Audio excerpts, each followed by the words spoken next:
just doesn't make sense for anyone in the there's no play. DeJounte Murray is probably arguably the best player available, and the Hawks probably rather just hold on to him because they'll get more value in the offseason than they would right now. And the deals like Simone Fontecchio, Xavier Tillman are what I'm expecting at this point to be, you know, the type of deals that we see today. So for me, that makes the most sense when I look at how the market's evolving. And that's where I go ahead and I think, okay, look, I don't expect much, and I think it's more of a sense that we're just going to see a lot of contending teams, that it's going to be the last time ever to really be able to make moves before the second tax apron comes in, because from what I believe is you cannot aggregate salaries the same way you will. So I've been up since 4 in the morning, and actually probably 3 in the morning, but and what I was reading up, and then Bobby Marks and Bobby Marks and Adrian Wojnarowski had a hit on ESPN explaining the way that the trades won't certain trades won't be able to happen next year due to the way that the tax apron is being structured. So it's definitely going to be intriguing to see how certain teams, operate with the fact that in a deal, let's say, I believe next year, they were using Zach LaVine as an example. Zach LaVine's contract won't be tradable to a contending team that's over the cap next year, regardless if you can aggregate the salary. That trade will not go through. That you can't do it. You cannot, if you're over the cap, you cannot trade for Zach LaVine. Won't happen. You can't have salaries like that. It's against the cap.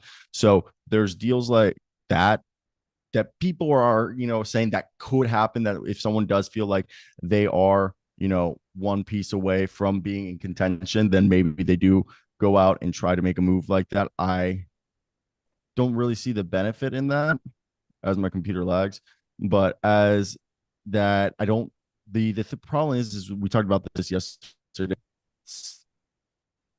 Hold 75% of the draft capital for the next 10 years. All right, that's 1/3 of just holding that draft capital hostage.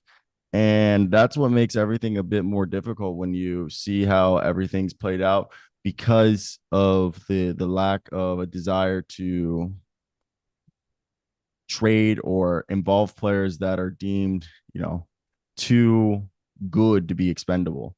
And I think that's why we're not seeing anything really develop as we go with the season. Also, I just realized we are not recording this, so let me go over here. Why is my camera? Take off your sunglasses, you asshole. Only Bro, tools wear sunglasses. I can't. My eyes hurt. All right, then you'll be no screen, Why? because only assholes wear sunglasses inside. Bro, that's not what Deion Sanders says. Yeah, well, that's like everyone knows that. Only everyone learns growing up that you don't wear sunglasses inside unless you're a fucking tool. He called me a tool. Yeah, with All right. sunglasses on. Either No. way, forgot to hit the record right here, so I got to hit record. Alrighty, let's run through these because I got 15 minutes till I got a dip, and there is a lot that we need to run through. So we're gonna go ahead and let you guys know what's going on across the league. And shout out that the Mavs and Hornets are talking PJ Washington, because I wrote an article yesterday or 2 days ago. I don't even remember, a day or two ago, basically suggesting that the Mavs should go after him because he'll be cheaper than other players. But let's give you a rewind of what happened yesterday, as we have a NBA trade deadline approaching at 3 p.m. Eastern time. And as we, basically get closer and closer, we have had deals already done, along deals that seem, they're marginal moves. The Boston Celtics acquires Xavier Tillman for Lamar or Stevens, a second round pick of the Atlanta Hawks in 27, and a 2030 second round pick via the Dallas Mavericks. I give this deal a C plus. It's nothing insane, but it was just, a move that helps them in the offseason. And I'm not sure if they get restricted free agency of Xavier Tillman. If they do, it's even smarter, because then they can re-sign him. What's your grade on this one?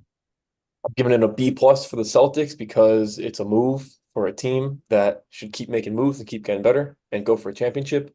Giving it a C for Memphis. They probably could have I'll give it a D for Memphis. They don't necessarily need a second, and they could have re-signed him if they wanted him cheaply. He's a good player. I give it a C because they didn't give him an extension in the offseason, but I give them a passing grade due to the fact that they didn't lose him uncompensated. Now, moving on to the Detroit Pistons, they did multiple moves. One move was acquiring Troy Brown and Shake Milton in the 2030 Timberwolves second round pick for while they sent out Monte Morris. And the other bigger move was they acquired Simone Fontecchio, the man from my father's hometown, for Kevin Knox, a 24 Wizards second round pick, and Gabriel Procida draft rights. Basically, the Gabriel Procida was probably worth 2 second round picks. And this was just a move where, the Simone Fontecchio probably is the only ones long term. And they just need more shooting, more shooting, more shooting. This team's awful, and the Pistons need more shooting while Monte Morris helps the T Wolves give them point guard depth. Who cares about what the Jazz got? Because besides Gabriel Procida, Kevin Knox isn't going to do much. They're still there. So I give this deal a C plus for the Jazz because I really like Gabriel Procida. But I it kind of sucks that they just got rid of Simone Fontecchio for the sake of just getting rid of him, unless they really like Gabriel Procida. While I give a B plus to the Timberwolves because now they have one of the deepest rosters in the league, and the Pistons I give them like a C, yeah, because like it's just I think a lateral move. Yeah, I'm giving the Wolves. I'm with you. They get an A. It's a good addition cheaply. Giving the Jazz a D minus. I think that's a low sell on Fontecchio, who was a I good agree, player, and and that yet in hurts the restricted free culture. agents. Yep. Restricted free agent coming up, cheap, low cap hold, good for the culture, bad for the culture to move him. Good for the guy who's blossoming in your system. You're higher on Gabriele than I am. I'll give the Pistons a B for getting Fontecchio. Understandable. But yeah, no, it's more yeah, I do agree, especially that he had a finding out that he had a restricted free agency. It just is like, why don't you just wait to do this move next year? Where I feel like his value might have been a little higher. Now, keeping moving through this, we already talked about the Boston Celtics move, we already talked about the Timberwolves move and the Utah Jazz. That's basically all the trades that have happened. Now we're gonna go over to what we're hearing with the Atlanta Hawks. The Atlanta Hawks have talked with the Brooklyn Nets and New York Knicks for DeJounte Murray. Supposedly, the Evan Fournier, Quentin Grimes, and a first round pick is what's being coveted by the Hawks. But New York has been rolling since the acquisition. And there's questions within the organization about the fit of Murray next to Brunson. Now, the Nets could dangle Spencer Dinwiddie, but it's unlikely that the Nets are going to overwhelm the Hawks for a deal. So we've heard as of late the Pelicans as a dark horse team as they're intrigued by the CJ McCollum and DeJounte Murray backcourt. Now, for that deal to happen, it more than likely would have to either include Herb Jones, Jonas Valanciunas, or some other combination of salary fillers with a young prospect and a pick. What do you think there? Do you think Murray stays or he goes? I think they keep Murray because they're in no rush to trade him as he still has 3 years left after this season. I'm leaning that he stays. I do not think the Quinn Knicks should. Snyder. I forgot Quinn Snyder's vouching for him to stay. Yeah. And that he and Trey are putting up crazy points. The Hawks could continue trying to his value will be high in the offseason. Yeah, I don't think the Knicks should do it. The Pelicans have the assets to make that interesting. Um, geez, that'd be fascinating. Yeah, no, completely. And I just don't see them making a move. Oh, Chad Ochocinco's working for the Raiders now. But yeah, I just can't see a move being made right now that directly trades DeJounte Murray. I see DeAndre Hunter or Clint Capella being traded more likely. Supposedly, they're also dangling Onyeka Okongwu. Rumor has it.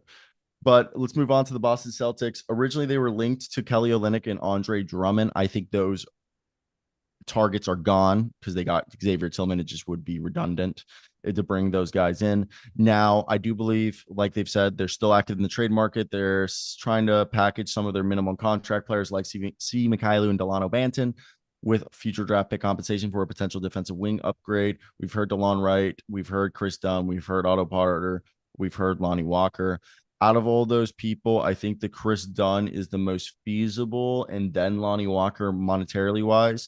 for the Boston Celtics to do. I think DeLon Wright, he's making 8, and I think Otto Porter's making like 6.3. So I think you can get Otto maybe with the trade exception, but I'd rather just go Chris Dunn or Lonnie Walker. Maybe Lonnie Walker because he can play the 2 and the 3. Yeah. He's so banged up that I don't know if that would be their last bullet. Is he really banged up? He was on a tear. I thought he was coming back from injury. He re-aggravated the hamstring. Oh damn, really? Fuck. Yeah. Yeah, because I knew he got hurt, and then they kind of put him on a minute restriction, and Yeah, then on the minutes restriction, he heard it, which, maybe that only leads to a few more games of absence, but I know, but he's been on an absolute heater for like 3 years in a row, being like this 20 minute. Dude, he's literally be a 25 points per game scorer if he played 36 minutes a night.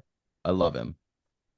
But yeah, I think Chris Dunn might be the most feasible. Plus, it's a good story getting a hometown kid. I don't know if he's hometown, but he went to Providence, so I'm just gonna say hometown kid because he's from the New England area. I think he's the most feasible, and I think Danny Ainge. I don't. They really haven't done any business together, but Danny Ainge and Boston probably a bit easier to do business with. Your thoughts before we move on to the Nets? yeah, I like that. I do think they probably don't want the extendedness of Javon Carter's money, but he is a good fit. They don't But want that his goes back. multi-year. But it probably also goes back into the thing with Otto Porter and DeLon Wright. I don't know if they have the money to do that, and you can't attach player assets to a trade exception. And their trade exception is what, 6.1, 6.3? I thought you could attach assets to a trade exception. Only non-player assets. So draft picks. So You, Boston wins then. you couldn't attach a salary to the trade exception. I can't be like, here is Delano Banton and my $6 million trade exception. Now that's 8.5 million. No, you have to just do trade exception with a pick for a player. Right. And So it has to be the pick for the player with the player coming into your trade exception. exactly. I see. So moving on to the Nets, we have 3 players that are available: Dorian Finney-Smith, Royce O'Neal, Spencer Dinwiddie. They're saying Royce O'Neal and Spencer Dinwiddie probably going to cost these. Royce O'Neal multiple second-round picks. Spencer Dinwiddie basically just taking on his contract. Dorian Finney-Smith is originally our 2 first-round picks, but since then, people are not offering that anymore. At this point, I feel like Dorian Finney-Smith is also. I love Spencer Dinwiddie. Publicly tweeted that he's not taking a buyout if he isn't traded by the deadline. So at least he dispersed that rumor himself. Dinwiddie is an LA native, so if he were to end up somewhere, he probably pushed to go to LA, regardless of free agency or trade. We're hearing that Dorian Finney-Smith is the most likely to get it moved, but I just don't know who. The Lakers, Cavs, Mavericks, Bucks, Thunder, Suns, and Kings all have interest. We know the Mavs have interest more in PJ Washington. Who do you think gets moved here? I think it's Royce O'Neal, to be honest, because he's the cheapest person to get. Yeah, and the fact that he's expiring and Finney-Smith is not, I agree. I do think Brooklyn would maybe move on from Finney-Smith since they've done so much posturing of that offer. I think if somebody offers them like a first, they might just do it. I think the problem is all the teams that are interested don't have a shitty salary to match it really with, where you would then be willing to give them multiple picks, because all the players that have the salary that matches, you would be like, well, we're giving you that player. Like, I don't feel like I should give you pick compensation. Yeah, one I'd want to say New Orleans, but that's the exact problem that they have. Yeah, or like, let's say, I bet you if they offered Rashawn Holmes or Maxi Kleba, they would then go like, well, we want Josh Green in that deal as well. And then the Mavs would say, no, So it's like, I think that's the big problem with the Dorian Finney-Smith. Royce O'Neal, it's $8 million. A lot of teams can take that money on. And from what we're hearing, it's just going to be 1 or 2 second-round picks for Royce O'Neal. And he's a guy who can literally play 2, 3, or 4, because he's a guy who has career averages of like 8, 5, and 3. Which, like, on paper doesn't sound great, but it's actually insane for a guy who's like 6'4", 6'5". Now, you have anything else to say? We're going to move on to the Hornets just because we're running through these. Now, Hornets, they're planning to build around Brandon Miller, Mark Williams, and they're looking to trade, Gordon Hayward, Kyle Lowry, both of those players. Seemingly, only Lowry would be the one that would take a buyout. Gordon Hayward supposedly not looking to get buyouts. We're hearing that the Clippers and Mavericks are talking PJ Washington. I've said Clippers could offer Bones Highland, Amir Coffey, and PJ Tucker, with the Hornets then calling a contending team and being like, you want PJ Tucker? We'll reroute him in a third, send us an asset.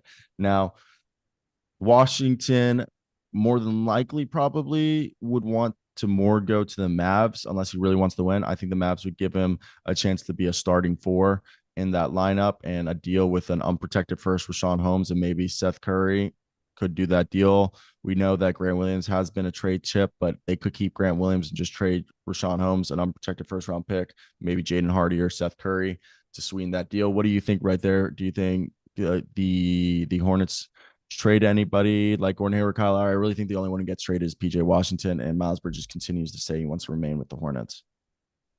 Yeah, I agree. I think it would take like the Lakers paying up for Miles Bridges to be moved, like a spot that he would be really excited to go to. Um, PJ to Dallas, I do like that fit. I would not part with an unprotected first for him. I agree with that. I would not give up an unprotected first either. I think the what I would give up is a pick swap and Jaden Hardy with Rashawn Holmes, maybe a couple seconds. But yeah, I do agree that one's where it becomes difficult. But yeah, that's where I don't see Dallas doing anything unless they know they can, you know, walk away as the team that gave up less. So let's move on to the next one. Chicago Bulls. Really, we're hearing only Andre Drummond or Alex Caruso could get moved. Caruso, they're asking for 2 first-round picks. It's very unlikely, but a lot of contending teams that need a backup big are inquiring about Mr. Andre Drummond. Do you expect the Bulls to do anything at this point? I don't. I expect the Bulls just to hold fast because Arthur's Karnasovas doesn't know that what the hell he wants to do or what direction to take this franchise.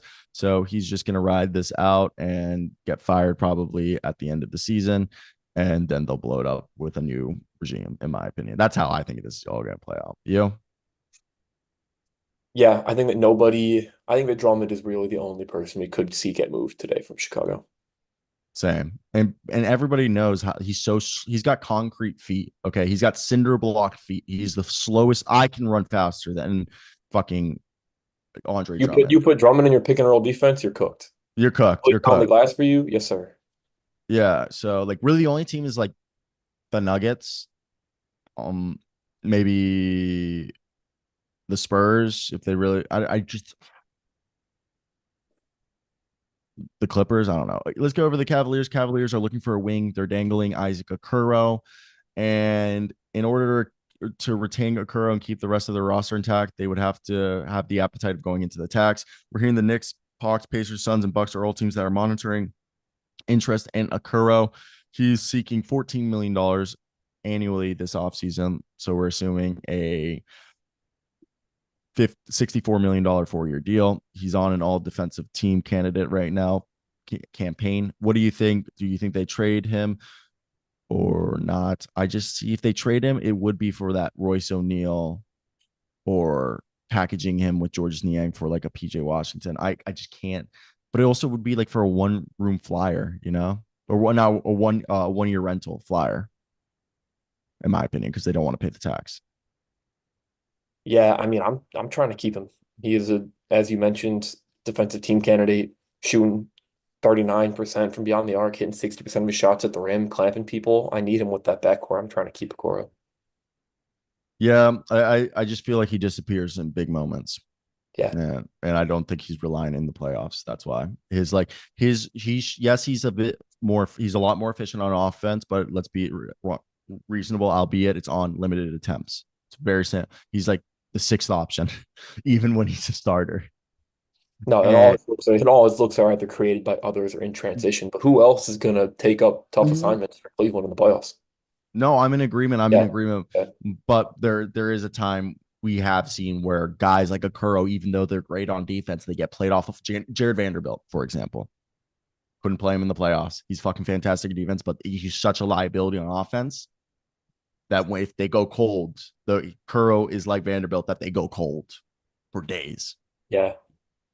True. So that's the big thing. But I'm in agreement with you. I would want to keep him unless a good deal came up that I couldn't pass up. Yeah. Now, Dallas, they were targeting Kyle Kuzma, Jeremy Grant, PJ Washington. Supposedly they're now targeting PJ Washington. We kind of just talked about that. They hit up Quentin Grimes, a deal for Quentin Grimes and Evan Fournier, it seemed like. But the Knicks came back and asked for Josh Green. Dallas have ended trade talks there. There's a little bit of a rumor of Bruce Brown. What do you expect Dallas to do? Do you expect them to make a move? I think they could make a move. I wouldn't be surprised if they end up with Royce O'Neal. Yeah, I like Royce more than PJ. Although I do think adding like a big body to the front court in addition to Grant Williams. Maybe Grant and PJ would be kind of duplicative though. Drummond. No, they don't need Well, Drummond. the reason I put PJ is PJ, as of 2 days ago, had played 956 possessions with the Hornets at the 5 this season. So, and he ranked 79th percentile in offensive rebound rate at the 5 position. Yeah, but Well, they get cooked defensively. yeah, but the idea is you would have, Derek Jones or Matt or whoever they have Dante Exum, Grant Williams Yeah. next I up. like I like the Lively and Cleva platoon with some Dwight Powell minutes in there occasionally. I Yeah. like what they have going on at the 5. Moving to the Nuggets, DeLon Wright is supposedly the only player they're targeting. It would have to involve a deal, I believe, like Zeke Nanje, Vlatko Chanchar, something like that, or Zeke Nanje and DeAndre Jordan, or Zeke Nanje and Reggie Jackson. And I don't really see them doing anything. And most rivals think that Denver will stay in pat through the deadline. Do you agree with that? Yep. Snag somebody on the buyout market. Yep. That's what I was thinking. Pistons. Okay. Alberts, Bojan Bogdanovic are seemingly going to stay unless New York convinces them. The Grizzlies are talked with a potential Killian Hayes trade, with the sticking point being second round draft pick compensation.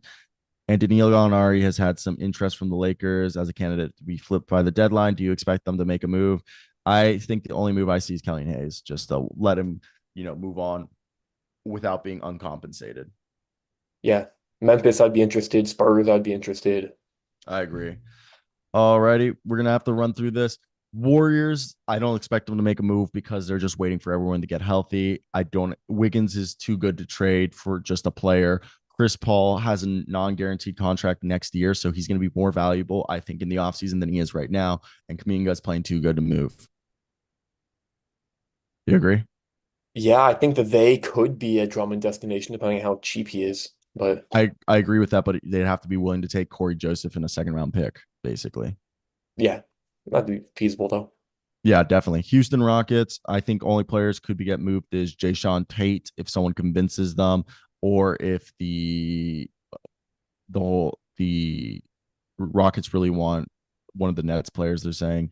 And Aaron Holiday is supposed to draw on trade interest, but he's been so darn good for them. So the only other player I think is Jock Landale, and because he's got that non-guaranteed contract. And I could see, teams that maybe missed out on all the other bigs go for him. You think Rockets make a move or stand pat? I mean, with this Fred ongoing absence, maybe they're a Tyus Jones destination. I That's a think good I can point. see them trying to replace. They made their move already. I think they're probably done. That's what I think. Okay, Pacers, I think the same thing. They supposedly are dangling Obi Toppin and Jalen Smith as trade candidates. I just don't think anyone's going to really bite on that. I would like Jalen Smith, but again, I think they're going to stand pat. Supposedly, the Pacers and Sixers had talks about Buddy Hield, but they're far apart and probably not going to happen. Stand pat, Yeah, or I'm sorry. Yeah, I think they're staying pat. Also, I'm not an Obi Toppin fan, but I am a Jalen Smith fan. I think they should keep him. all right. Clippers, we talked about PJ Washington, and now we've heard that Bones Highland has interest from the Hornets. So previously there was Minnesota, but that move already happened. So you think they stand pat, or they make a move for either Washington, Tucker, or Bones Highland? I like those. If they could somehow get the matching salary for Jonathan Isaac, I'd like that fit as well. But all right, Lakers. They've been basically connected to every trade rumor. You think they make a move at this point? I don't think so. Bro, my gut says maybe. My gut says they do something today. I think it's going to be very minuscule if so.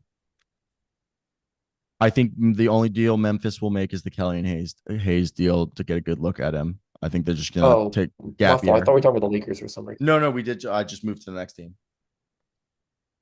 I just said that I didn't think the Lakers were going to make a move except minuscule, and then I said now Memphis. I might have cut out. I said now Memphis. I don't think they make a move except that Kelly and Hayes deal because it's a gap year. They're probably tanking. Yep. Or they'll take on salary if they can for draft assets. Miami, they made their move. Unless PJ Tucker becomes available. Milwaukee, I just don't see a move. It would cost them Bobby Portis and Pat Connaughton and any decent move. And I don't think they have the assets. I don't think they're already bad defensively, and I just don't think there's a move there. So it's just hoping that buyout or their players will become reinvigorated under Doc. They missed out on Monte Morris yesterday for a second. I agree with that. But again, it would have cost them Pat Connaughton because of the And Simone, money. honestly. Yeah. I think it's salary though. They're like over the tax, so they would have had to trade someone. Right. Minnesota, Minnesota, I think they're done. They got Monte. Unless they can go out and get a wing Probably. with Wendell Moore and who's the other guy they were packaging? Wendell Moore was somebody else they were offering. Jordan McLaughlin. So for like a wing, like a Sadiq Bay. That's the only thing I see. New Orleans, I just don't see them making a move. It goes back to the thing where they'd have to give up too much. We talked about Herb Jones, Trey Murphy. I'm not giving them up, like with the way the roster, unless you have a deal where I can get a center and a player back for Jonas Valanciunas package with like, I don't know, Dyson Daniels for like two really good, decent players. I don't see anything where like I get a Daniel Gafford and I get like DeLon Wright back or something. I just, and I don't even think that's good enough yet. Yeah, every move they make to plug a hole would create another one, so they'd have to Boom. then fill that hole also. Yeah. Yeah, I just don't see it happening. Knicks, Evan Fournier has another year on that deal. So I could see them if they don't find a deal that they like to flip that contract for with Quinn Grimes, and I think they still value Quinn Grimes. I think they're gonna stand pat unless like Kelly Olynyk, Jordan Clarkson, or somebody. But like again, I really like the best deal I thought was like a PJ Washington, or just if they can get some creator up to join Josh Hart and Isaiah Hardenstein when Mitchell Robinson comes back off the bench. Yep. And he has been cleared for basketball activities starting after the All-Star break. I did see that. Yeah. OKC, you expect them to trade anybody, or you think Sam Presti will stand pat? They damn well should. They should certainly make a move. I think they'll take on salary. I think they should definitely try to get better. Whether they will or not, who knows? But man, you're not the one seed in the West very often. You got to push. I get you. Moving on to Orlando, supposedly Markelle Fultz and Wendell Carter are being floated around. Chris Paul and Tyus Jones have been linked. I just think Orlando's not going to rush and make a trade. Let this young core see how far they can go and then make a deal in the offseason. Yep. Sixers, I don't see anything happen, man, besides maybe for Concord Claus and Daniel House being traded. Maybe Marcus Morris package to get like a Malcolm Brogdon or somebody. Yep. I just don't see anything huge. Yep. I'd see how cheaply I could get Brogdon for sure. I'd see how cheaply Memphis would want to move on from Marcus Smart as well. Yep. Suns, if they can convince somebody to take Naz Little second round picks for like O'Neal or Jashawn Tate, I think everyone's just going to tell the Suns to go home. Yep. Sadiq Bey potentially. Yeah, that's a good one. The Blazers, I think they're going to stand pat unless they're blown away. They have their guys under contract for several years, all of them. Yep. Shaden Sharp needs surgery, so maybe they'll just keep Brogdon around to help make the offense look passable. That's what I think.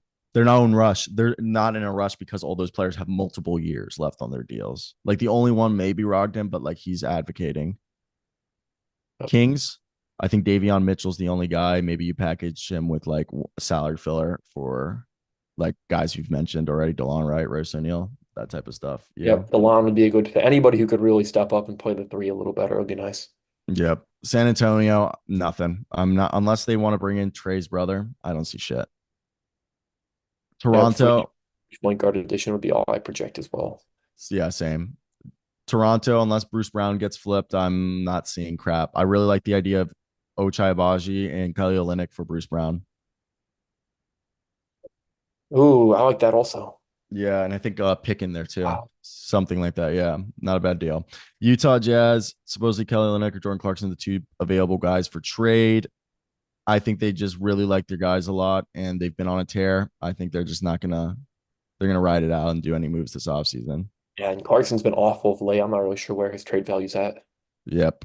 Now Kuzma, this morning was announced that he's been taken off the market and he will not be traded. DeLon Wright and Tyus Jones are the only two guys available. Tyus Jones has said he wants to remain. And yeah, we can go from there. What do you think?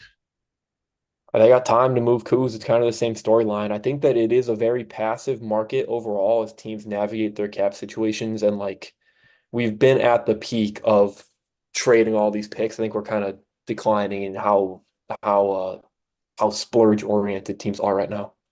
Yeah, no, I completely agree. And supposedly there's a deal close to happening for Quinn Grimes to be traded. Mr. Hardwood, Matt Moore said.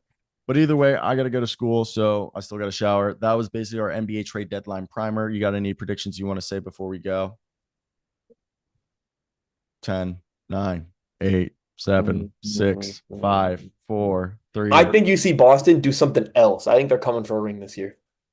I see Quentin Grimes being traded because he has one more year left on his deal. And if they don't trade him now, they'll get significantly less value because he'll be an expiring deal as a restricted free agent. And you don't really. So that's it. Hope you guys did enjoy. Leave a comment. Like, bye. Gonna be a fun day. It will be.